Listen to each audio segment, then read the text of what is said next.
our session. I would just like to say thank you very much for the morning session. We spent an awful lot of time working on this, talking about it, listening to each other talk about it, and it's truly delightful to come someplace and have other people talk about what we're doing and ask questions and make comments. It's been very, very helpful. I really appreciate it. So I'm substituting for Jeffrey Resnick, who is Chief of the History of Medicine Division at the National Library of Medicine of the National Institutes of Health, who was going to be here to introduce our speakers, but again, he had to go back to work, and so he couldn't come here. But Dr. Resnick was really very instrumental in setting up this symposium. It actually, in some ways, didn't get its origins, but it was really kind of pushed along by a cooperative arrangement that was set up between the Office of Digital Humanities at the National Endowment of Humanities and the National Library of Medicine, which had a sort of kickoff in the spring at something called the Shared Horizons Conference, which was about data and biomedicine and the humanities. And that was Samad and I were able to come and do a talk there and really kind of initiated that connection. And Dr. Redmond was very helpful in facilitating that and helping to provide some publicity for this talk. And actually got an email from him shortly, not too long ago, saying he really regretted not being here. It was also through Dr. Resnick that we made the contact to invite the two keynote speakers for today, Dr. Jeffrey Taubenberger and Dr. David Morens. And again, Dr. Taubenberger is not with us physically, although there is a very nice picture of him here that I think you're going to see momentarily. And there are good biographies of both of these scholars in the report.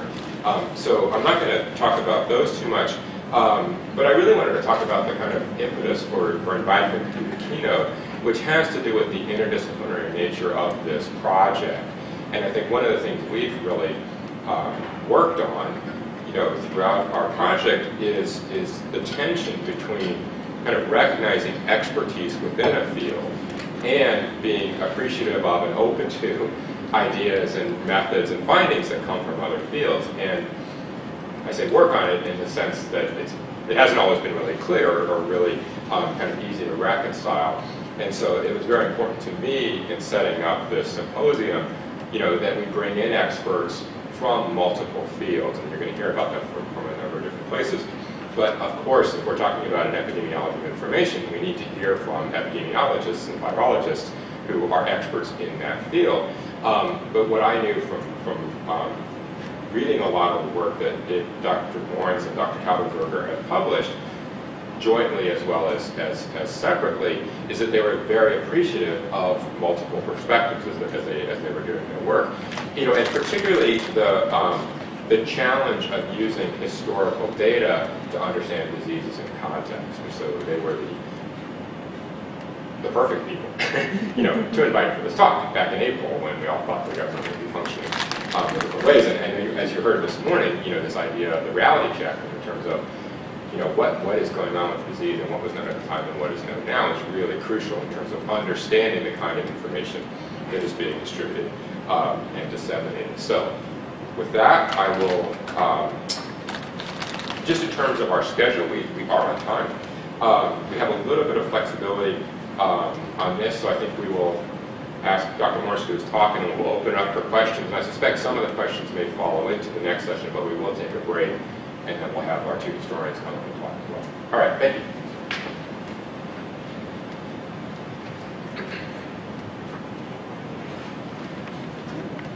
Thank you, Tom, for that nice introduction, and thank you, everybody, Tom and Bernice and Kathy, Kathleen, and the whole group here for inviting me. It's fun to be here.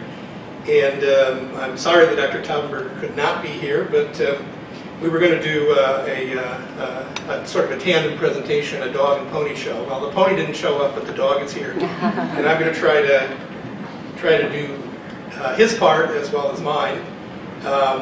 This is a picture of Jeff Taubenberger, and he is the chief of one of our two flu labs at NIH. One of our two major flu labs at NIH. There are some other flu labs as well. And Jeff is a molecular biologist And I'm, by the way, I'm an epidemiologist and a virologist. I'm not a historian, and I don't know very much about the things that you do, but I think that one of the things that Tom just said is right. Jeff and I are people who, we have an orientation of scientists, and I think before I start, I want to tell you about this orientation because it may be a little bit different than some of the training orientation that some of you have had. Jeff and I are both physicians, and we're both virologists, and we're both researchers, research scholars. And the way we look at things is that everything we are doing at some level, everything we're doing is designed to make people healthier and save lives. So we're not doing anything for intellectual reasons, just because it's fun or just because it's neat. It's all practical and it's applied. And even some of the things I'm going to show you that seem far removed from that are really, really have an ultimate goal of us being doctors. And so as I go through some of these things that we do, keep that in mind because it's sort of what drives us. And in doing that, the other orientation we have that may be different from some of your experiences, we don't have a disciplinary orientation. Disciplinary orientation might be, in Jeff's case, I'm a PhD molecular virologist, and that's what I do. Show me a problem where I can use my PhD in molecular biology to solve it. We look at it like, here's an important problem.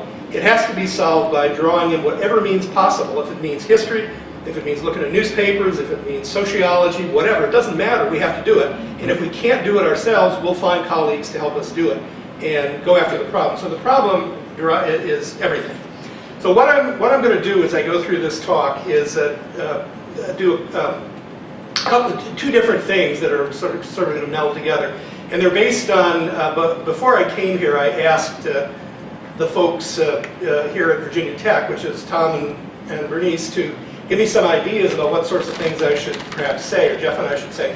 And they gave me a whole bunch of good ideas, far too many to really get into. So I culled some of those ideas, and I thought there's two goals of what I'm going to say. One is to inform you a little bit about what influenza is, just to give you a sort of a science background. But there's not going to be too much of that, because it's very technical, and it would be over your head, and what's the point? If you want to know something, you could ask me a question. But I'm not going to go too long on about that. The other thing I'm going to do is discuss some projects, some work that Jeff and I have done that requires reaching outside our disciplines. Some of it involves newspaper research, some of it does not. Some of it involves historical research in traditional historical sources. Some of it involves other things. But in all cases, we see this as a whole. We don't make a compartment like, this is the history research we do, this is the virology research we do, this is the epidemiology. For us, it's all one thing together, and we don't break it down in any way. All right, so first a little bit about influenza viruses, and some of this stuff you probably know. But influenza viruses are really bird viruses, and if you trace any influenza virus back far enough, usually not too long backwards, including human viruses, you'll find that they lived in birds. So they always start in birds, and those birds are mostly wild waterfowl, predominantly ducks, not chickens. Chickens are gallinaceous domestic poultry. Influenza viruses get into chickens, but chickens is not a natural host. The natural hosts are ducks, geese, and certain shorebirds all over the world, but these birds congregate primarily in Asia. And in those hosts, they just live happily. They don't harm their hosts by and large. They constantly circulate and constantly mutating. They're just always there. Whenever you find ducks anywhere in the world, or these other birds I mentioned, you'll find these viruses. They live happily. They've probably been there tens of thousands, perhaps even millions of years, and they don't cause any trouble. They're just there. But these viruses have a propensity to get out of birds and get into all sorts of other animals, including chickens, gallinaceous poultry. That's chickens, turkeys, and various other domestic poultry, as well as a variety of mammals that you can see here. And one of those mammals that's most important is human beings. I think everybody knows that influenza viruses separately, that is separate from getting into human beings, also separately get into pigs. And you may or may not know that they separately get into horses. Just in the last few years, we've realized that they separately get into dogs. And then they create these new lineages. Once these viruses jump into a new host, they leave birds and they become adapted to the new host, the new mammal, and then they never go back. By and large, they never go back. They are now a new virus in that new host, even though their parent was in birds. So we're looking at a timeline of the pandemic events of the last century, and actually more than a century because it goes back to 1889. And each one of these arrows represents a separate pandemic. And the nomenclature of the virus is, which I'm not going to go into unless anybody's interested, is usually designated by an H and an N that has a number after it. H is the hemagglutinin and N is the neuraminidase. Those are the two surface proteins that are coded for by 2 of the 8 genes that are in every influenza virus. And nowadays, the viruses that circulate now, one of them is an H3N2, the red one, and one of them is an H1N1, the green one, which is the 2009 H1N1, and the previous H1N1 is now not doing very much. It may be on its way out. And all of these viruses, except for the very first one, but beginning in 1918, all of these viruses are descendants of the 1918 virus. So therefore, when we talk about the 1918 virus, we're really talking about all the flu viruses that are around today, which are its descendants. They genetically, they go all the way back to that virus. And we talk about them as if they're different viruses because there were different pandemics. But these viruses have become pandemic, particularly, let me just say with respect to the 1957 one, which is brown, I think, and the 1968 one, which is red. These viruses are the 1918 virus itself, which mutated and then was updated by the importation of 1 or 2 new genes from birds. So it's like a viral update of the 1918 virus. So the 1918 Spanish flu, we've heard a little bit about. The impact in the United States was about 670,000 deaths. And then the other, as you can see, the other pandemics that came later, all the way to the 2009 pandemic, had progressively fewer deaths. And part of that is because the viruses are a little wimpier, but also part of it is better health care that has come on over the years. But I think most of it is just due to the virus itself. Now, this is a very complicated graph, and I don't think you need to look at it up close. You can't look at it up close, probably. But maybe I better do this over here. Anyways, these are basically, this traces the genetics all the way from 1918. It's making the point in a complicated way that all the viruses that we have now are descendants through complicated mutations and gene interchanges from the 1918 virus. And the whole point of this is to show you how complicated it is. It really gets into an informatics problem. This graph comes from something Jeff and I published in the New England Journal about 5 years ago. And to get this graph right, we had an illustrator working with us. To get all the right little knobs with the right colors and the right arrows going the right way, took us an enormous amount of time because we made mistakes and we didn't pick them up. Visually it's hard to pick them. And then it got published and there was a mistake in it. So I'm not going to point out where it is, but it just shows you how complicated. This is the easy part. See how complicated it is. And I think I will skip this. Makes the point that these viruses evolve very rapidly. Influenza viruses never stay still genetically. They're always mutating, and they're mutating at a fairly high rate. And just to give you an example of, I think most of you know or have heard that human beings and chimpanzees, our closest relative, split off genetically about 8 million years ago. And nowadays our genomes, our genes, are about 1% different. That is 99% similar. So in other words, to get 1% genetic change, it's taken human beings and chimpanzees 8 million years. An influenza virus can do that degree of change in less than 1 day. So the ability to mutate, when human beings meet up with influenza viruses, they're going to mutate against us. We're not going to quickly mutate against them. And it's this rapid mutation, which the reasons for which are well known to virologists, is what keeps influenza viruses moving. And they adapt, if you think about Darwinian adaptation, they adapt to populations of people, not to individual people. That is, and every influenza virus has to get through the barrier of immunity that the human population has to itself, to that particular virus, and all the other related viruses. And the mutations get selected for by human population immunity, and that's how the human influenza viruses are driven.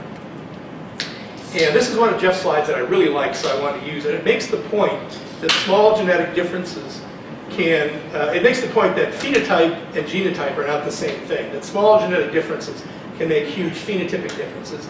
And here we are, dogs are one species.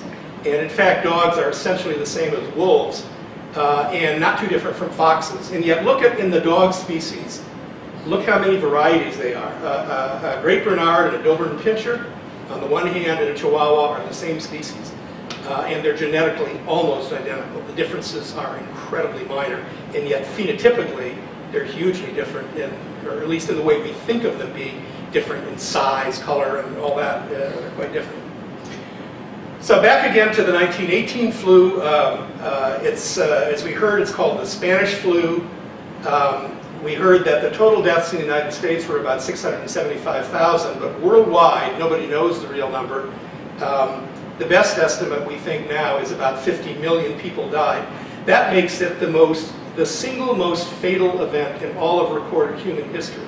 More than the Black Death of the 14th century, more than the AIDS pandemic. This is the worst, most fatal thing that ever happened to human beings that we know of.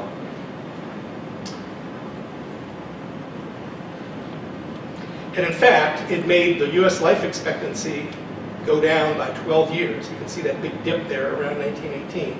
That's the drop in life expectancy due to the pandemic. It was a hugely important event in every way we can think of it, socioculturally, in human terms, in terms of demography, and in many other ways. Now, the 1918 pandemic happened before the era of virology, and the human flu virus, the first human flu virus was actually discovered by virology in 1933, 15 years later. And yet, the 1918 virus has been resurrected. Dr. Taubenberger in his lab, former lab, at the Armed Forces Institute of Pathology did that work beginning in 1995, in which they got tissue specimens from autopsies that were taken. The tissues from the lungs were embedded in paraffin and kept for almost 90 years.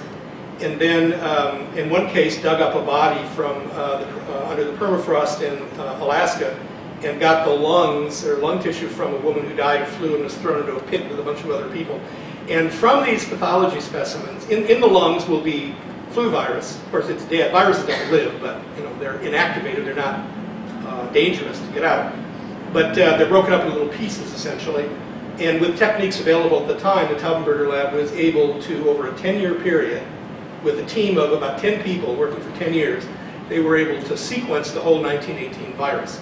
With techniques available today, just 15 years later or so, we can do that in a matter of a couple of weeks, but it took them 10 years. And that virus has now been reconstructed. It's in laboratories all over the world. We obviously can't use it in human challenge studies.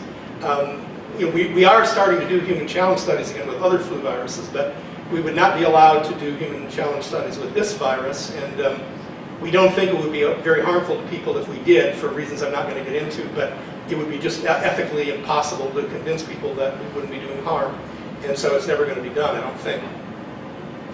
And so what this means, now that we have this virus, we can put it into animals, can't put it into people, we can put it into monkeys and other animals, and we can see what the virus does, and we can also see the host immune response to it. And by the way, nobody's done that yet, but we could do that with the 1918 tissue. We could go back to that 1918 tissue, and we could look not only at the virus genome, which has been done, we could also look for bacterial infections, that is what kill people, and we could look at the host gene response to figure out what the host, what the human being was doing to respond to the infections that they had with the virus and the bacteria.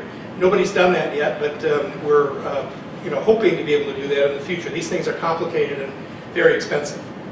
So that's about all the science I'm going to go into, and now I'm going to talk a little bit about the things we do.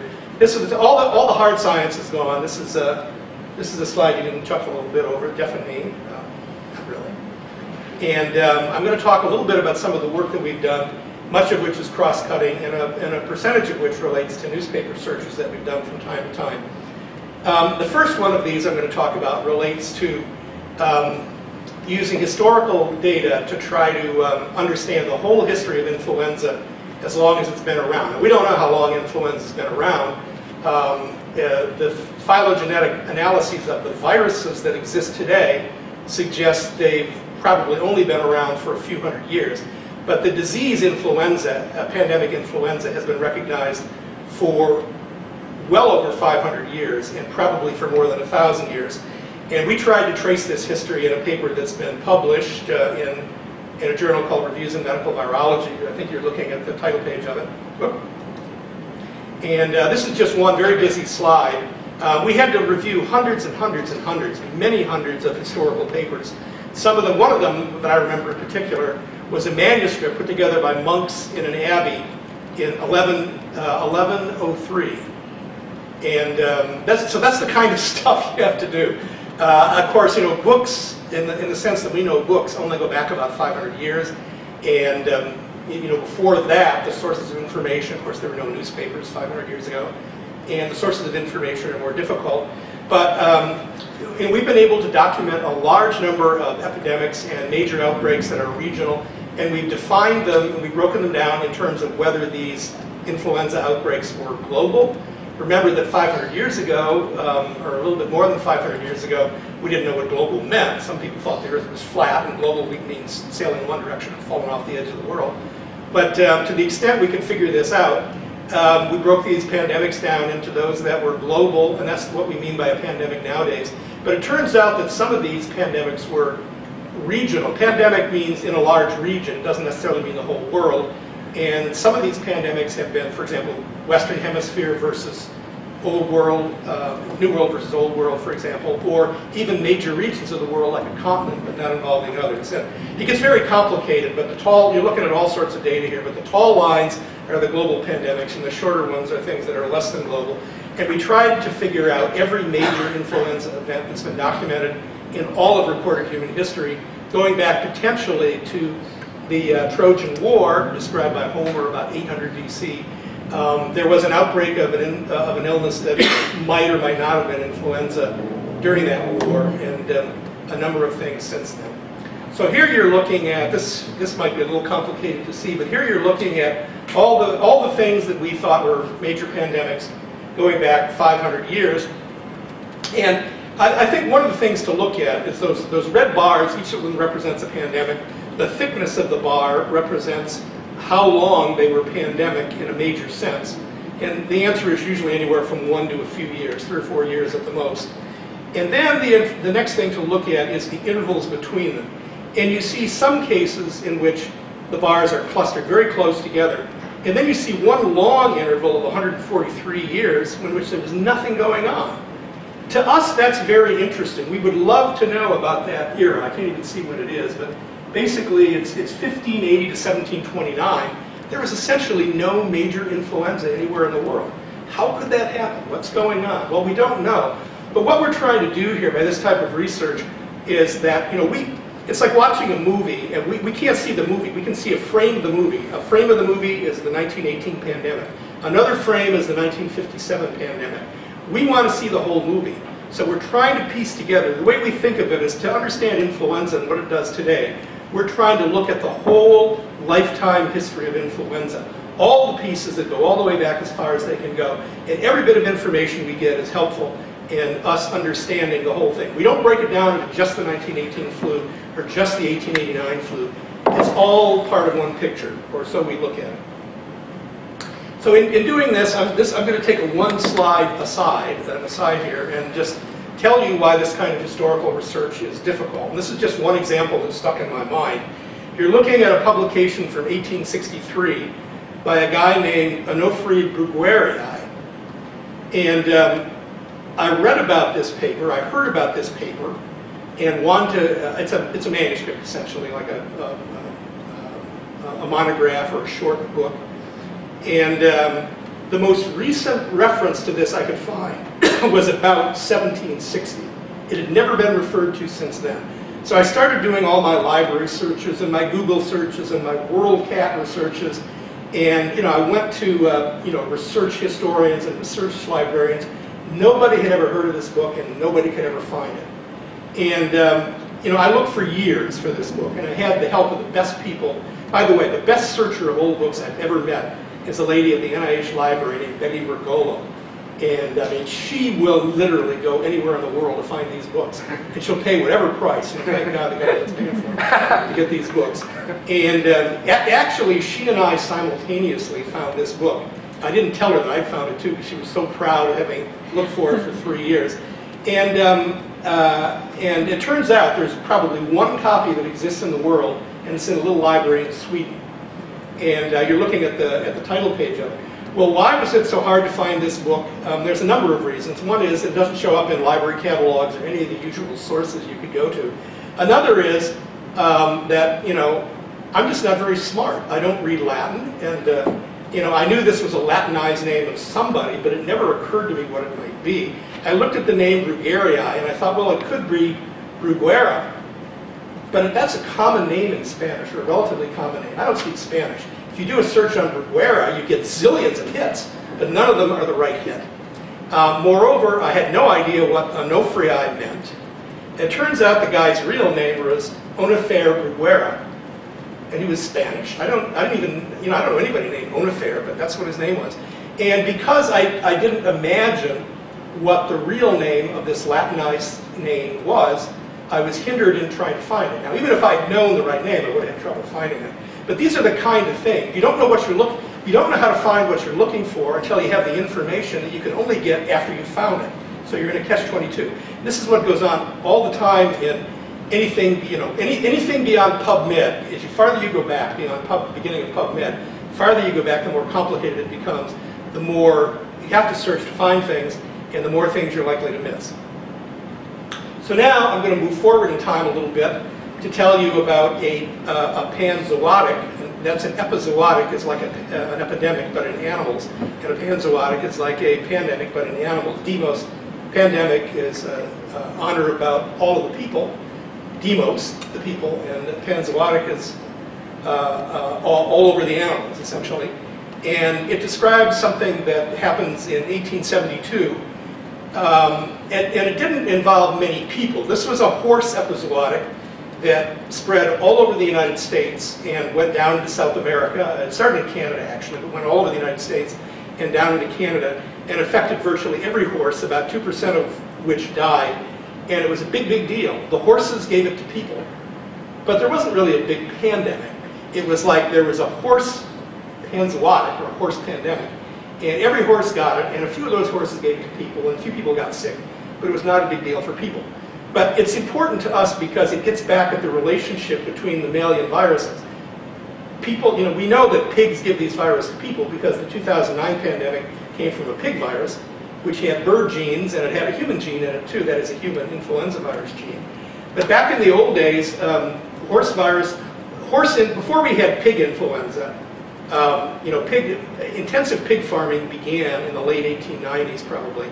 And before that, anywhere you lived in the world, in an urban center or in a rural area, you were with horses. Horses were part of everybody's life all over the world until the early years of the 1900s.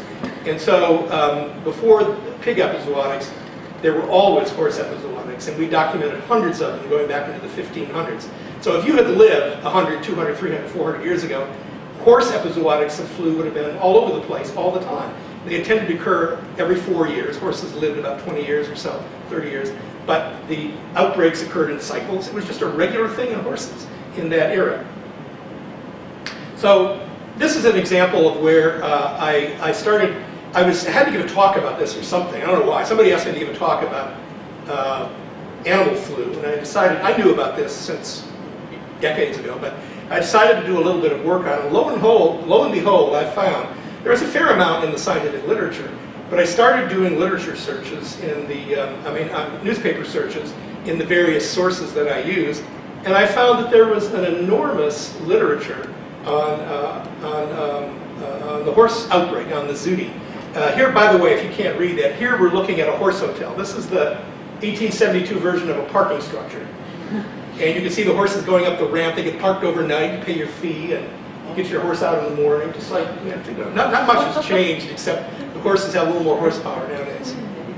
So here's the kind of things I found in 1872. And one of there's many things to see about this that I think are kind of interesting. One of them is that you know, this was a big deal. A lot of horses died. There was a huge economic loss. Many cities essentially shut down. The Boston City Fire Department shut down because in those days, fire wagons, you know, fire engines were drawn by horses, and the horses were all sick. They were, I mean, in a given city like Boston, all the horses got sick at once. They were all down. There were no horses to pull the fire engine.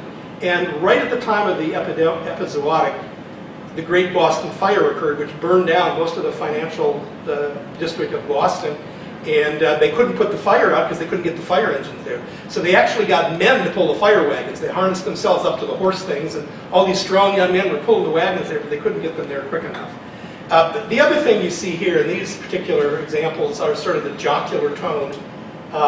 Newspapers in those days, there was a lot more humor in newspapers in those days, and a lot of silly sort of stories. And this is not a silly story, but you can see some of the they make up words. Hippomalaria, they just made that up. It has nothing to do with malaria. Hippo means horse. But it was just, these are headlines of the era. They just delighted in making up catchy words. If you were to do a search on this, a literature search or an OCR search in a newspaper, how would you know to search on the word hippo? Would you know? Well, no. That's part of the problem of looking for the old things. Terminology drifts. Here we see on the right side, we see a poem that somebody made up. That was also common in this era. Anything important that happened that was a little bit unusual in the culture, they put in, somebody made a poem about it. Usually doggerel, usually just, junk poetry, but it amused everybody. And so even now, it's like nowadays, when you watch the news, when I was a kid and you watched the news on TV, it was all serious. It was Edward R. Murrow. Now we have hippy-dippy weatherman and the newscasters cracking jokes. This is sort of the equivalent of that 150 years ago. Here's an ad. You also get ads. I think we saw some this morning, but ads are everywhere, and the ads are taken out a few days before they appear, so they're always updated with the latest stuff. And here we see epizootic, and you now have to ask for this special, whatever it is they're selling. I don't know what it is, but that doesn't matter what it is. Didn't say? It doesn't say what it is, it just says it's a cure. A specific, well, it's some kind of a drug, it's a medicine. It's a quack medicine, essentially. It's some junk that this guy had that he was trying to find another way to sell, probably. And this is just, again, a spin-off. I include this because it's kind of interesting. When I was searching through this epizootic, I found out that two of the greatest minstrel players in Chicago actually developed a minstrel routine called the epizootic. I discovered this from newspapers as well. It's not well known. In fact, it wasn't known at all. These guys are forgotten. Billy Arlington and J.H. Milburn, who were among the major comic singers and minstrel players of that era. You see their pictures there. They normally did not work together, but they worked together on this. And they apparently had a whole routine. And after I found this out, I was so intrigued, just from the point of view of putting context into this, because this is not going to save lives, but I was curious, so I tracked down one of the leading historians of minstrelsy in America, professor, I forget where, someplace in the Midwest, and asked him about this, and he dug into it for me and asked some of his colleagues, and because I was trying to find out whether a written down version of this routine still existed. There would have been songs, there would have been pattern, and it would have been written down at some point. They were unable to find any record of it, but very likely, given how popular this was, in somebody's trunk, in somebody's attic, somewhere in the world, this material is available, and maybe someday it'll be found, and maybe someday it won't. Now, I'm going to get into another subject that's related to this, because this really does relate to newspapers, and I have no idea what it means to any of you, but it's just so bizarre, I have to tell you about it, and if it resonates or surprises you or something, that's good. While I was doing this sort of low-level, mindless research on the 1872 horse outbreak, with no great thing in mind other than I had to go talk, I came across an article or two about an outbreak in chickens at the same time. Now, bird flu was not described until the 1890s, and historians of influenza will tell you, I would have told you until a few years ago, that there's no such thing as any disease that could have been bird flu before the late 1890s. And here I'm finding several newspaper articles about chicken diseases in various parts of the United States at the same time the horse flu is occurring. And my first thought was, whoa, what is this? So here's what I decided to do. I decided to, this was about 5, 6, 7 years ago. I decided to, well, first of all, I did a literature search in the medical and veterinary literature and found nothing. I went to the agricultural laboratory out in College Park and went through zillions of records. I read hundreds and hundreds of pages. The Department of Agriculture was set up around 1871 or 1 year before this. And they went to every county and got records of stuff. I went through hundreds of pages of that and found nothing. So I decided to do a newspaper search. And what I did is I got the 6 major newspaper search services that were then available. And I forget what they were, but the major one was newspaperarchives.com. And then some lesser important ones were ProQuest and the Library of Congress, Chronicle of America, I think it's called. And there was then a Google newspaper search, which doesn't exist anymore, and a few others. 6 of them. And I did searches on various things. I had to make up the search terms, and something didn't work, and I tried some other combinations. I basically had about 6 different combinations of terms that I searched on. And I got somewhere in the range of 3,000 or 4,000 or 5,000 hits from all of these sources. Of course, many of them were redundant. And I dragged down all the newspaper articles I could get and opened them up and printed them out and read them with a magnifying glass. And I found out there was roughly, I think, 400 articles in the newspaper. And I'll show you a little bit about this, but the point is that by doing this, we discovered a flu epizootic that had never been known. It is not in any medical or veterinary history ever. It had completely dropped off the radar screen, and it was discovered purely through a newspaper search. And to the best of my knowledge, it has not been written about in any other source than the newspapers. Here you're looking at one, and then we wrote it up in a paper. You see the title of that paper there. It's not a great paper, and we're not sure what it means, but it's interesting because this paper records an important scientific event in influenza that was completely off the radar screen until a newspaper search turned it up. So I'm going to show you a few slides about this and a few newspaper articles. I'm not sure that they'll be visible from far away. Here's 4 of them, and you can see that some of the terms are a little bit hard to imagine in advance. Omnicephalozymosis, or the henfluenza, and the hen has a hyphen in between the H and the E. Now imagine trying to search on this. And then we have Pferdhuhn-Krankheit. Pferdhuhn this would be German for horse-chicken disease. But of course in German you put all the nouns together into one word, so it's Pferdhuhn-Krankheit. Another search word you probably wouldn't have thought of. And then down below, the Chicky Zooty Rudy Zooty. This is the way it was written about. Well, I'm not going to say too much more about this except that we tried to figure out, by using the newspapers, we tried to figure out what was this. And because the horse, so this happened at the same time as the horse epizootic, exactly the same time. And by comparing newspaper reports all over the country, let me back up a little bit. The horse epizootic started in Toronto and radiated out to the south and the southwest and the west, all across the country. And it actually got down to South America. And we know the times it got to certain places because we looked at the newspapers and it would say, Wichita, Kansas, it arrived on such and such date. Sacramento, California, it arrived on such and such date. And then we found every newspaper article we could find about the chicken flu and found when that showed up. And as you can see, in the far column, we're looking at the intervals in days between the appearance of the horse disease and the appearance of the chicken disease. And what this tells us is that the horse disease was imported all over the country, and everywhere it went, horses somehow transmitted the disease to chickens. And that's not normally what happens. Mammals transmitting influenza back to birds is rare, but the epidemiologic data suggests that happened. And I'm not going to say anything more about this because it's so bizarre, but one of the things that's just happened that Jeff and I don't know what to deal with is that this has been published and it's been read, and 2 of the world's major phylogeneticists, you can figure out what that word means, people who know about the phylogeny of viruses and other microorganisms, and by looking at the genome and comparing it to other genomes can figure out where those viruses came from and how long ago they appeared. And it's all mathematical and very obscure how they do it.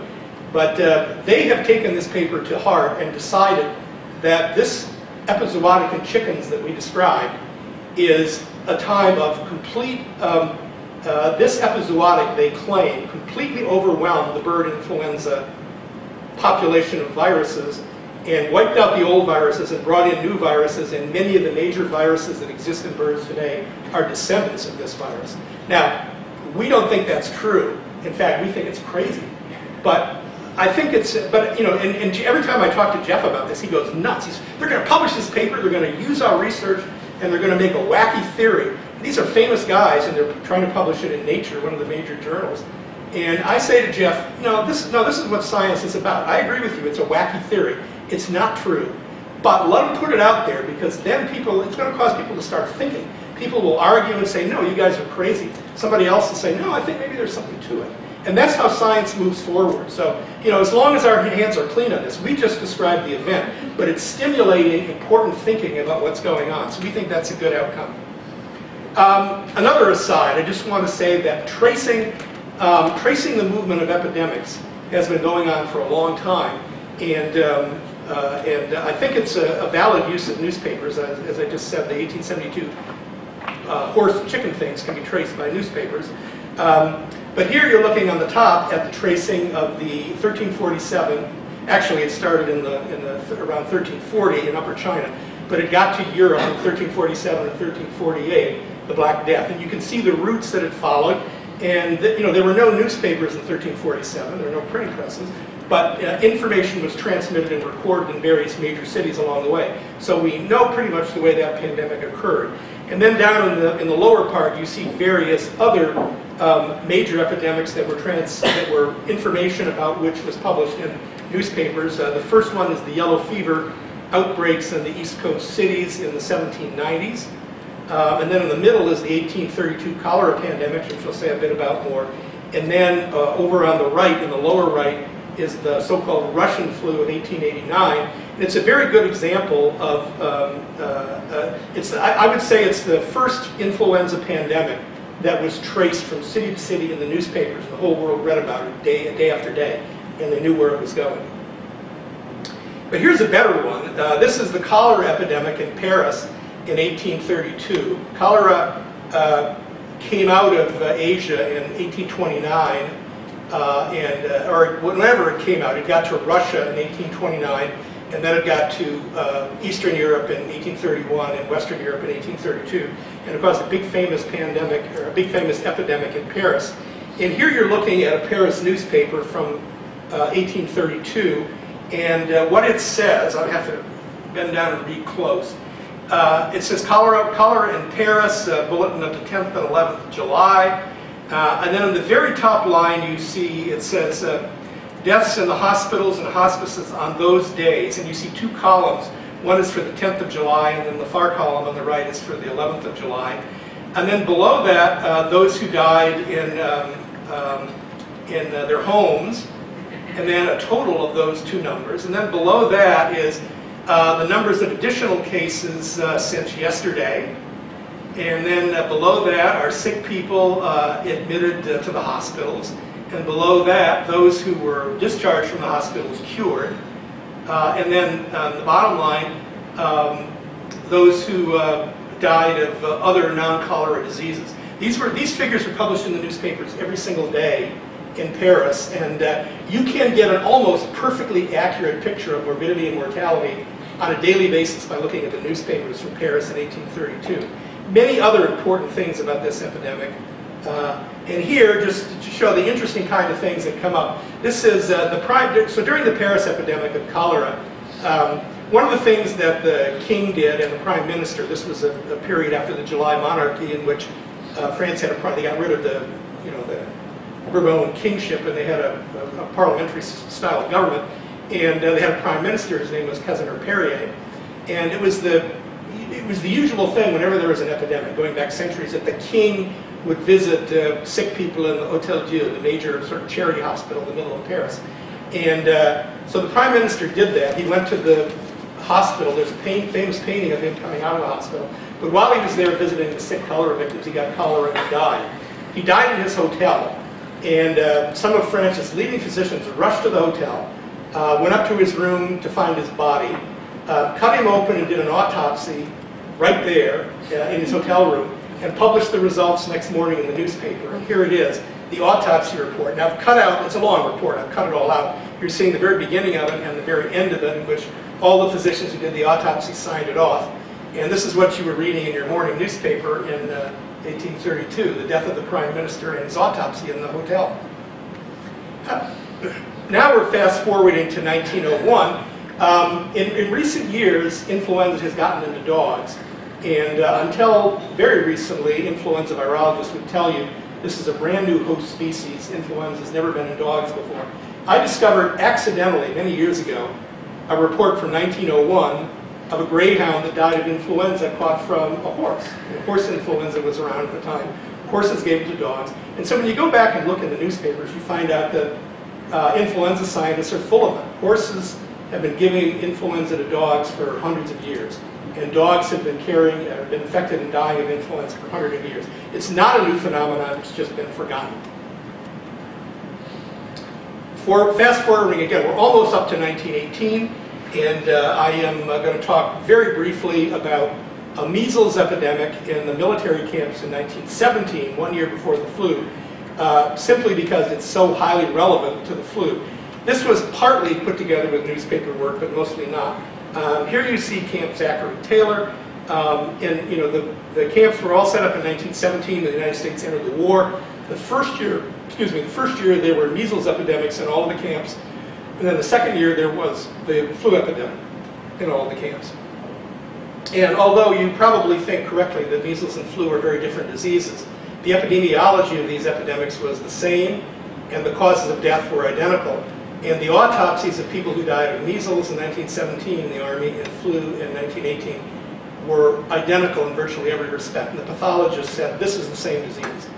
Measles in 1917, flu in 1918 is exactly the same disease. It looks the same pathologically. And here's a drawing. There were no color printings in those days of photographic material. It was, technology wasn't there, or it was too expensive to do, so they made these elaborate drawings. And this is a picture of a brand new, newly described pathologic process called interstitial bronchopneumonia, which was identical in 1917 measles and 1918 flu. And it was identical because nobody died of measles and nobody died of flu. They died of secondary bacterial pneumonia. In this case, a bug they called Streptococcus hemolyticus, which we now know as the common group A beta hemolytic strep, called strep pyogenes. And this is an isolation ward in the measles epidemic in 1917. It makes the points I think I just made.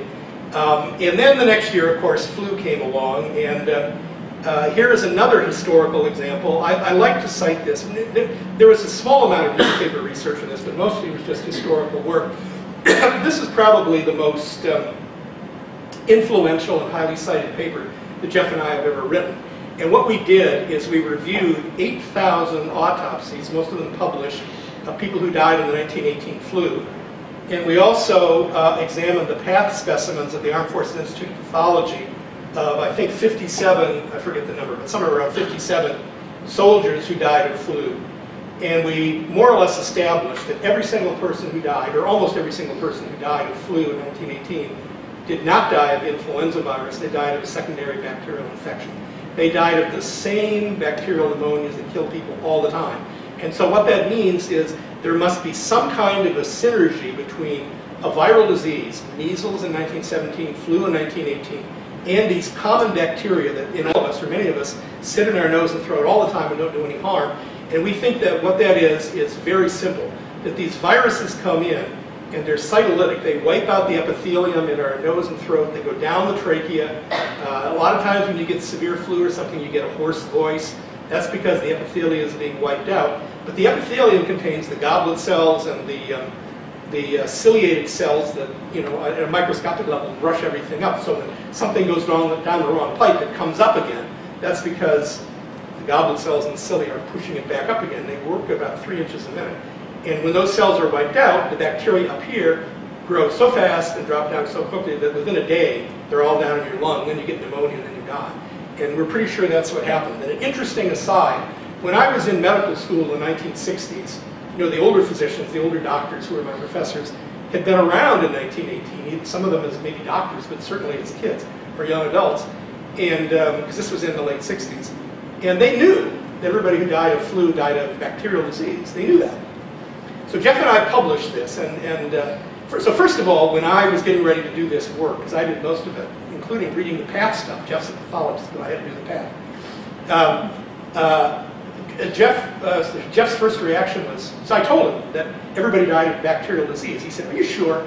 I said, "Yeah, I'm sure." Let's sit down and discuss this. He was so I had to prove to him that I was right. These people died of bacteria. I'm thinking, doesn't really know this? You know, Jeff's about 15 years younger than me. People don't really know. So then I went to my boss, Tony Fauci, who's our institute director, who's going to be a co-author on this. He's the same thing. He said, "That can't be true. Are you sure you're right?" I said, "Yes, I'm right." So I convinced them both. We published the paper. And by the way, there are hundreds and hundreds of major research papers from 1918 that make this point. We didn't do anything new except basically tell the story that was already told in 1918. And when we published this, it's as I said, it's now become an influential paper. But the firestorm of opposition, we got, I was going to say hundreds of people, but many, many, many people emailing us and writing us, "You must be wrong. This can't possibly be true. The virus killed people. Bacteria didn't kill people." No. So I think it's an interesting phenomenon, and it's only tangential to what you're all here for, but I think it's really an interesting phenomenon. The question of how standard medical and scientific knowledge that everybody knows can get so completely lost that a few decades later, top scientists say it can't possibly be true. But it is true. It's already been proven. So the question is, again, how does standard medical information become lost? I don't know the answer to that, but I think it's really important, really interesting. Okay. So before I get into some caveats to close this out, this is Jeff and I, mostly Jeff, asking some of the big questions with regard to the 1918 virus and the pandemic. What is its origin? Where does it come from? And we're posing these in the hopes that you might have some thoughts about how things that you do and how you're interested, or things that you're interested in might help us. What was the origin of that virus? How was it related to earlier viruses, if in fact it was? Why was it so deadly, especially for young people? I'll show you a picture of that in a minute. And what is the relevance for future pandemics? What can we learn from studying these viruses and these pandemics and epidemics that will be relevant to us dealing with future pandemics? And this is kind of a busy slide. This is from a German publication. Actually, it's from Breslau, which shows that influenza in general kills the very young, the very old, but in general it doesn't kill the people in the in-between ages. So it kills people under 5, it kills people over 60, 65, but in every pandemic and epidemic ever known except one, middle-aged people, meaning people from about 15 to about age 60, are more or less spared from severe disease and death. And yet in 1918 that wasn't true. That was the group that had the highest amount of mortality. And so you see this is the W-shaped curve. Most influenza is a U-shaped curve. 1918 is a W-shaped curve. But the interesting thing is that that extra hump, the middle of the W, went away a little bit in 1919, went away a little bit more in 1920. And as the virus kept coming back year after year, it was gone. By 1921 or 1922, that virus wasn't killing anybody at a high rate in those Middle Ages. It's a huge question that nobody has any good idea to. There's a lot of answers, but none of them hold weight. And then finally, I want to mention something. I'm sorry the Michigan people aren't here. We have a project, or we had a project, I guess, in NIH called the PETA project, Pandemic Influenza Digital Archives. And I call it Piles of Influenza at David's House because this project was designed to digitize literature collections. And one of the caveats about this is that, and I'm not speaking to you, I'm just sort of thinking out loud. When all these data people approached me about this project, digitizing everything, I said to them, and I said many times, our major problem is not digitizing this stuff, it's finding it. The index catalog tells us there's 519 or whatever it is, 500 and some odd articles on the 1918 flu in the index medical literature. We've already got 3,000 of them. We think there's 10,000. There's all this stuff out there. There's a universe of information, and we don't know what that universe is, and in able to understand flu, we have to figure out what the universe is. So we're not going to get involved in this unless part of your work is to help us find this universe. And then once we have the universe, then you can digitize it, you can make all these bells and whistles things. Well, it didn't work out that way, because what I learned is, a lot of these informatics and digitizing people, have really neat toys they want to play with. And they want you to be their children who will play with their toys. They don't want to solve any problem that you're trying to solve. So it's been enormously frustrating to us. Seven years went by before they did anything. And we paid them hundreds of thousands of dollars. They had a contract.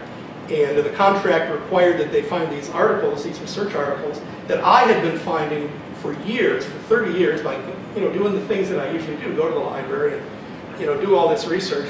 And then finally they asked me to make up a list of 100 articles that I wanted to find. And I put on it some real easy ones that I knew where they were, and some other hard ones. And I gave them that list, and they could find virtually none of them. And a few months later they came back to me with all sorts of emails. Help us do this. Can you come to the library with us to help us do this? Because they couldn't do it. So it's an example of how sometimes to get the high-tech stuff to be worthwhile, somebody's got to do the low-tech stuff. And I'm going to close on another partly newspaper story that's unrelated to flu, mostly unrelated to flu, but it's an example of research that involves newspapers to a little bit of an extent, and that is discovering the history of the founder of NIH. The founder of NIH is a guy named Joe Kenyon, who was born in 1860 and died in 1919. Not of the flu, probably, but he died on Valentine's Day of 1919. And as of a few years ago, there was nothing known about him, virtually at all. He was a mystery man, except we knew his name and we knew he discovered NIH. He set up the first hygienic laboratory, which became NIH. Set it up in the 1880s and became NIH many decades later. And so for some stupid reason, I decided to do this. And it took me a few years. And what I learned is that almost nothing was known about this guy, but the newspapers were an incredible source of information. Because, for example, you may not know this, he was in the Marine Hospital Service, which became the Public Health Service. Every time a Marine Hospital Service officer went from one station to another, even for a few days to attend a conference, it was in the New England Journal of Medicine or the JAMA. It was also in the newspapers. So by doing newspaper researches, you can trace this guy literally almost day by day over his whole career. And not only that, all sorts of other things. I found out from the newspaper a really bizarre event that when Kenyon was a young man, he got married. They were from Missouri. And his wife's mother had died a few days after she was born. The wife was born. And so Kenyon's wife, had never seen her own mother because she'd been buried when Kenyon's wife was, a week or two old. And it always been a desire, she'd always had a desire to do so. So at some point, Kenyon helped her. They went back to Missouri, and they dug up the coffin and opened it. So Kenyon's wife could look on the face of her own mother. A very bizarre story. This is the kind of stuff you find in the newspapers that you'll never find anywhere else. Anyways, so Kenyon got involved in a scandal in San Francisco relating to plague importation in San Francisco, which I won't go into. And it's fairly well documented in the press. There are hundreds and hundreds of articles about Kenyon in the San Francisco press. Some of this has been written about. And cartoons are a great source of information. Here on the left we see the San Francisco Call, which was a real rag, far worse than the Hearst newspapers of that era, which were the respectable press, believe it or not. And they were down on Kenyon because he was a Fed. And the Feds coming in California was the head of the pro-states' rights, anti-federal movement in that era. And then over on the right we see the Chinese newspaper, the San Francisco Chinese newspaper. And then finally, if I can get this to play, I may need some help on this. Let's see if we can do this. This is a movie. If you're going to help me do this. Okay. Anyways, I'll talk about this. Through newspaper articles, I discovered, this will take about 15 minutes to go. You're going to be seeing a movie of a man in uniform walk across the screen, if it's really playing. Is it playing? Well, it'll take about 15 minutes to show, 15 seconds to show. I'm not sure it's going.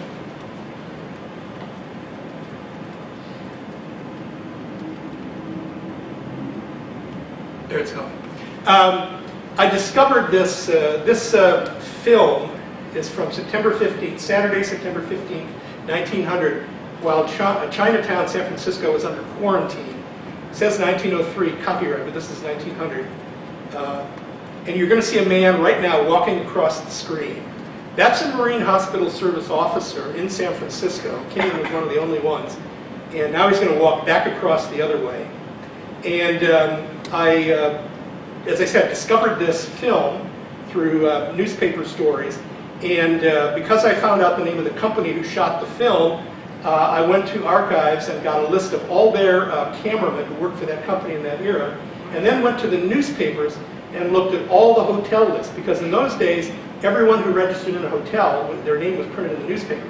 So you could read the daily San Francisco newspapers, and you'd read the Broad Hotel, so, Joe Smith, John Doe checked in, and found out that Ackerman, this guy, I forget his first name, one of the cameramen at American Mutoscope had checked into the Broad Hotel a day or two before this film was shot. So I know who took the film, these are the kind of things you can find out from these sorts of newspaper stories. Okay, so now I'm just going to end by asking you the question of what are some of the key problems and issues with historical and epidemiological research, including newspaper research. First, and I'm just spinning these off for us to think about, every problem, every research problem is unique and it requires a novel approach. So there's no cookie cutter approach to these things. Everyone is going to be different. The universe of information about a particular subject is enormous, but it's uncharacterized. You know there's a huge amount of stuff out there, but you don't know what the boundaries are. You don't know what it is. So how can you sample it? How do you know when you've got all, part of it, some of it, none of it? There's no way to know. Unless you know what the universe is, you don't know what part of it you have. And then third, most of the important data are not known and they're not easily searchable. And some of the newspaper systems do not have OCR. And even those that do, OCR has a lot of problems we've heard about, and I can tell you a lot more. There's drifts in terms and concepts. It's not just the terms that change, that's bad enough, but the concepts, the ideas of disease pathogenesis, what an illness is, and all the other things that relate to it, like treatment. These concepts change, and the farther you go back in time, the more complicated it is to deal with this. And even if you drag a physician in, they're not going to be likely to be helpful, because they know a lot about all this stuff today, but they don't know what it was like 10, 15, 20 years ago. Here's an interesting headline that shows you another reason why we have trouble with newspapers. And then you have to have, when you do a search, you have to have an algorithm, but there may not be any algorithms for searching that exist a priori. You may have to make one up, and you have no way of knowing until you do it whether it works or not. And unless you know the universe of information you're trying to find, you don't have a measure to be able to tell you that you've got it all or got part of it or whatever. And then often you find things, when I say you, I mean us. We're talking about all of us, Peter, Jeff and I, for example. Often you find a whole bunch of stuff that's not very important, not what you wanted, but at the same time you miss some of the important things. And you constantly have to deal with that needle in a haystack problem. You're finding lots of hay, but you can't find the needle. With respect to disease, another problem that is almost universal until the modern era is that you may get mortality data, but you don't get morbidity data. To say that 675,000 people in America died of flu is not so helpful unless you know how many got flu. It might have been 675,000, in which case the disease was 100% fatal, or it may have been 105 million. That was the whole population of the United States in 1918. And we don't know, we know the numerator of deaths, but we don't know the denominator of people who got sick. And finding that information, you almost never find it. At best, from 1918, you could get some information that gives you some wild guesses or some, ballpark guesses. But this is always a problem, and there's no standardized approach to overcome it. You have to make it up as you go along. And then there's the problem of understanding what we find. There was a time when all medical historians could read 3 or 4 or 5 languages. There was a time when every doctor could read, almost every doctor could read, not only in America, could read English, German, and French, and probably enough Latin to get by. But that time is no longer around. I don't read German. There's many languages I don't read, but I have to deal with this stuff. And for a global disease like flu, I can tell you when you're working on the big problems with flu, you can cut off a smaller chunk. But if you're working on the life history of flu, it spans many countries, and some of the key stuff you need to find is in another language. When I did Jeff and I did the thing about the 1918 copathogenesis, the bacterial causes of death, I had to read over 300 major articles, and in 13 different languages, 11 of which I didn't read. So it was really a problem. So I think, in terms of from a scientist point of view, this is a Venn diagram in which science is here. History can help us. History is a part of science, and it should be integrated, but I think of it as a subset. That is to say, I do science. When I do science, I do a lot of things. I do epidemiology, I do virology. A little bit of what I do is history. And newspapers are a smaller part of that. So for me, it's one of many tools in the toolbox. And I think of it as a tool, but I don't do it in and for itself. So here's some comments on possible uses of newspapers in scientific influenza research. And I want to start out by saying that, this is just so much not about newspapers, but think about what they might do to help this problem. In influenza research, what we need most is biological specimens. That's the data set that we need. We need viruses, we need serums. There are undoubtedly thousands and perhaps millions of people who died before 1918 of influenza, and they're buried in caskets and tombs and sepulchres all over the world, and they're anatomical specimens, some of them at least, are in laboratories all over the world. And of course, if they're buried in a wooden box in a field, there's not going to be anything left. But in the 1890s, they started putting concrete around where your casket is, and many of those bodies will be viable now. And the viruses are in them. So we know that the important information is there, but we have no way to get it. And think about all the problems you have to disinter somebody. You have to find the descendants. You have to get approval. It's just a big mess. Nobody's doing it because we don't have a system to do it. It's expensive and it's troublesome. But a huge amount of important information relevant to today is buried in the bodies of people who died of flu before 1918. And nobody has yet made an attempt to get it. Okay, just a few final things to point out. Many of you probably know this already. The reliability of newspapers for medical and epidemiologic information decreases as you go back in time. And I've said that before about 1830, newspapers are almost I don't want to say useless, but not very valuable at all. And so you have to think about that. And newspapers are most helpful for more recent things, but as you go back, the problems increase. Whoops.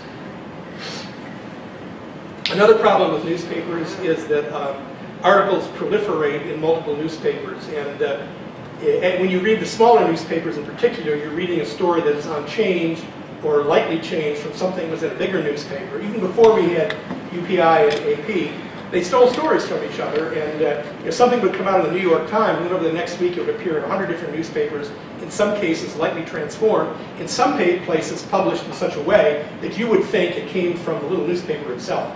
So have to be careful about that. And then another thing is that newspapers often interweave gossip, popular ideas, quackeries, ads, humorous information, and it always has to be read as a grain of salt. Newspapers cannot, by and large, be assumed to be sources of scientific information. And if you're going to try to get scientific information out of it, I have learned you have to be very, very careful not to be led astray. I think newspapers are good for documenting important events in time and place, in locating unusual events like the minstrel stuff or the digging up of Kenyon's wife, and in assessing popular and political reactions to events, and also in establishing timelines. I think newspapers can be very good. It'll tell you what day such and such happened. And in my way of thinking, making a timeline helps me organize history. I sort of have to do that. Newspapers are very good for that. And they can also provide content. Scientific information is dry. Just morbidity, mortality, statistics, viruses. It's all very out of the context of real life. But yet, as we saw earlier today, real human beings are suffering with real diseases, and to have that context and to know how individual people and societies react to that, I think is important. So what do researchers like us need? Well, we need the specimens. Well, that's the data set that we need most of is specimens, and that doesn't come directly from newspapers, but there may be ways in newspapers can help that. We need monks in abbeys with lots of time on their hands to read these articles in all these different languages, and translate them, and bring them out of the dark ages into the modern world. And that's happening as more and more stuff gets digitized. But digitizing everything is not the answer, because then you got a whole bunch of stuff and you don't know what it is and you don't know how to find anything.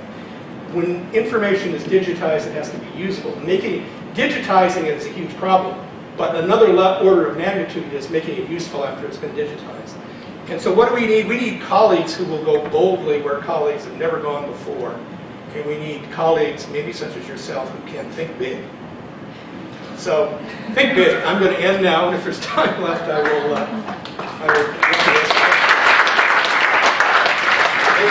Did I use up all my time? Or? You're good. So let's take any questions, comments, suggestions, and we'll go a few more minutes, and then we'll take a break, and then we'll come back and start the panel. So it's open, the floor is open. The horse to chicken flu is fascinating. Where did humans fall in? Clearly it didn't get transmitted human to human, but clearly some humans picked it up. Were humans before or after the chickens? I'm not sure I can answer your question exactly, but here's the way it looks to me. And we're putting this together entirely for newspapers, but so. And in the case of human cases, a few reports in the scientific literature. Humans always worked closely with horses in that era. Many humans saw or touched or rode on or in carriages around horses every single day. And horse-to-human transmission of flu has been well known for 500 years. So that was documented easily. By and large, chickens don't give people disease directly. That is when, with the exception of things like maybe bird flu, and even that is open to question. Bird flu, how that gets transmitted is open to question. But with a few exceptions like that, chickens don't give disease to people. So there's no evidence from 1872 that chickens gave disease to people. What looks like happened from two different threads of information is horses got it from somewhere. Horses, number one, independently gave it to people, and then horses, number two, independently gave it to chicken. The chickens didn't give it to people that we know of, or people didn't give it to chickens. And that would be in line with our expectations that wouldn't happen. But the mystery, the thing that's unusual about this story, is that horses apparently gave it to chickens. By and large, once the influenza virus gets into a mammal, it does not go backwards into birds. And what we hypothesized in this paper is that this virus, whatever it was a very bird-like virus that got out of birds and just got into horses and hadn't had enough time to fully adapt to horses so that it was a horse-only virus. It still had horse plus chicken propensities to it. And then when horses got it, they were able, for a while at least, to transmit it back to chickens because the virus was still partly chicken-like. And then presumably, after a period of time, it became totally horse-like and then couldn't get back to the chickens. But that's speculation. I have a question that came up. I thought of it when you were giving talks. I think it's related in some way. So we've had this conversation in our research group about the phrase non-pharmaceutical interventions, because that's the way. I think it's at the Michigan. Yeah, the interventions during 1918, of course, masking and avoiding crowds and closing schools and closing theaters and things like that tend to be called now non-pharmaceutical interventions. Of course, at the time, they didn't really have any pharmaceuticals, so they couldn't have been called at the time. It's a historical, it's a term we use now, but it's not historically appropriate to what they were doing. So one of the things that I've been thinking about is, if we call them non-pharmaceutical interventions, then we're thinking that pharmaceuticals are the best kind of intervention. So what do you do in their absence? Right? I mean, that term suggests that. But in many ways, so I guess I'm asking this of you as an epidemiologist, in many ways it seems to me that even though we do have some pharmaceuticals that are antiviral medications, that when we look at pandemics in a global way, it's unlikely that we're ever going to be able to disseminate those globally, appropriately, so that in fact, non-pharmaceutical interventions may still be our best bet now. Yes, yes. So maybe so I've been thinking, so there are two. Should we call them something different, like social interventions? Context-specific interventions. In other words, because it seems like when we still call them non-pharmaceuticals, we're still thinking about pharmaceuticals as the best kind, and these as the secondary kind, even though we know that the secondary kind is probably the most useful globally. So I was wondering if you would comment on that. Well, as an epidemiologist, I guess I would say that, you see coming into medicine all these flavor of the month terms like non-pharmaceutical intervention. These are just junk terms as far as I'm concerned. What we're really talking about is hygienic measures, public health, that's all it is. And that's, you can call it anything you want. It is important. And I think, by the way, it's a hunch. What I'm telling you is just my own hunch. I think, although we have trouble getting people today to adhere to public health prevention measures for flu, I think if we had a really deadly flu that was 50% fatal, we'd have no trouble getting the public, shut down the school, stay at home, put a mask on, everybody would do it. So, yeah, part of the problem is that, public health has a fairly low status in our society. It's not well supported, and there are certain situations, many situations, in which we can do quite a bit. And I think that, the biggest antidote we have now against a very deadly flu appearing something on the order or worse than 1918 is just standard public health measures that every public health doctor knows, every public health official knows, and most mom and dads know too. It's basic common sense. As Thomas Huxley said in 1881, science is nothing but trained and organized common sense. Still true. Yeah. I was just wondering if, well, maybe a comment first and then a question.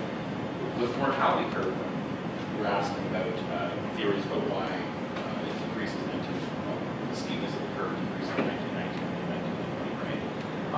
Well, the W, the middle part of the W exactly. drops down. Yeah. And I guess I'm curious your thoughts on the notion that it's a different environment in that tuberculosis is so prevalent, right? And that you may well have been witnessing a shadow effect, essentially, in those later waves, right? Or 1919, 1920, so that you have a huge proportion of tests that are happening early on, largely because they're people who already are compromised, essentially. I'm wondering what your thoughts are on that. The second question is about the origins of the 1918 flu, because as historians, it's what we always get asked about, right?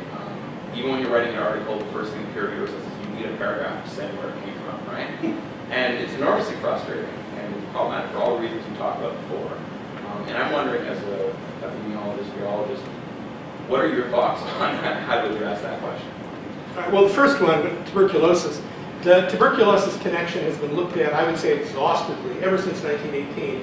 And they concluded in 1918, and almost everybody has blown out has concluded ever since, that tuberculosis doesn't explain anything in 1918. There is one guy named Andy Neumer, N-O-Y-M-E-R, some of you may know him, who continues to, he's a nice guy. Many scientists call him Andy a Neumer because he keeps on promulgating this theory about tuberculosis. But I think by and large, I'm convinced, because I've looked at the data a number of times, I've looked at a number of different data, I'm convinced that tuberculosis has nothing,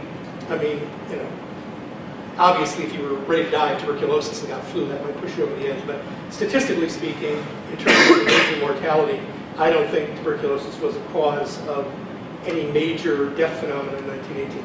Remember that in the United States, tuberculosis was on the way down in 1918. Tuberculosis peaked in the late 1800s, and then long before we had chemotherapy, and even before we had the sanatorium movement, which began in the 1890s, tuberculosis as a cause of death started to drop.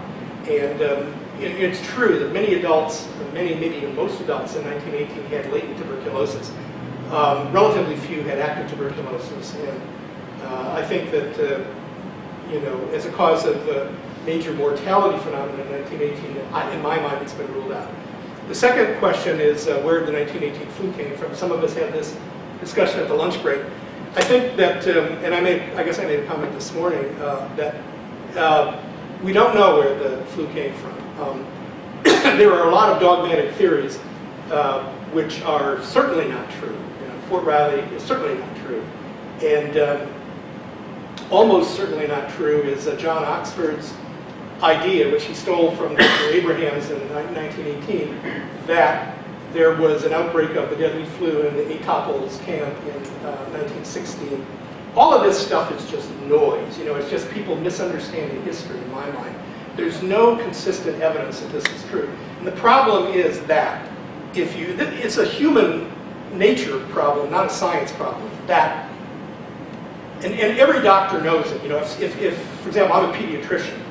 If I have a child with a terrible or fatal disease, let's say, and I'm talking to the parents, you know, they want to know, why did this happen to my child? And they start over-remembering every event that happened before the child got sick. Like these mothers with autistic kids who got shot that might have had mercury in them.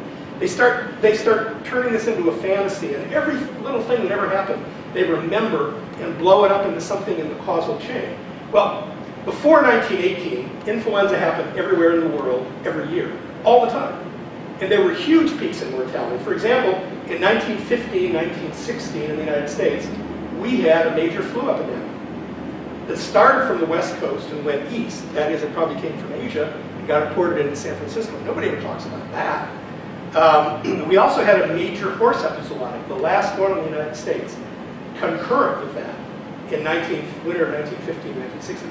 Nobody talks about that. But they talk about these other things. But these little, these little things like deadly epidemics where people are dying of pneumonia, that happens all the time. And I can prove that to you by looking at what happened in the U.S. Army camps that when they were set up. In fact, you can go back to the Spanish-American War in 1898 and find the same thing. That there's always these little outbreaks going on where, a barracks comes down and like 300 people get the flu and or flu-like illness, and then 26 people die, and they do autopsies, and their lungs are full of blood and pus, and it's really horrible. But this is what happens all the time. So, I think that, if you go back before 1918, if you go back, as I said, I think I said to this group this morning, if I didn't, I'll say it again. The first epidemiologic evidence of something that looks like the 1918 flu is in northern England and the Scandinavian countries in July and August 1918. Before that, there is nothing anywhere in the world, as I've looked, that looks epidemiologically like that virus.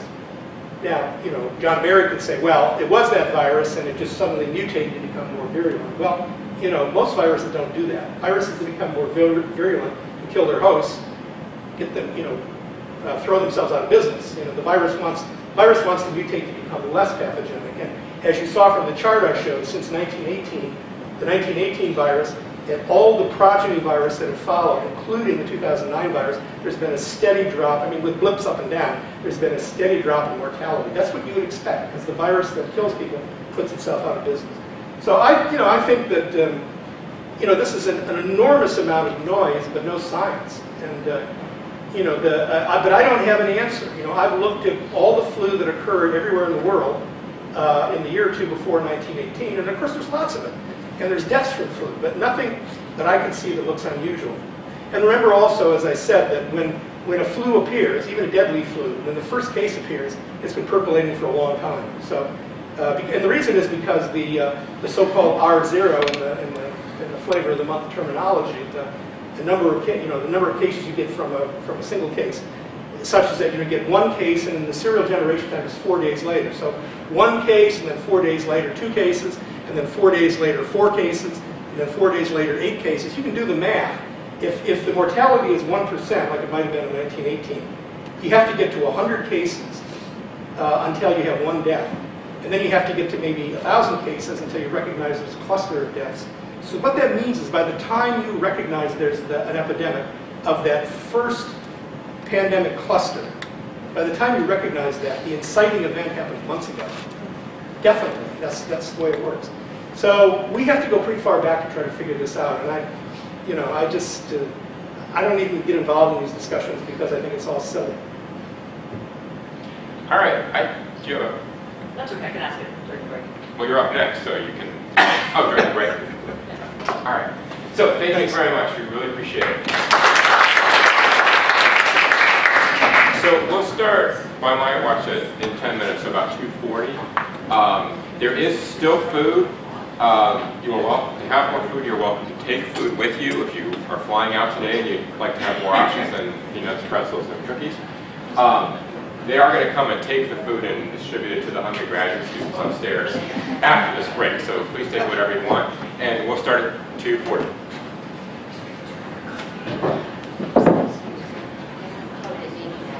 Okay.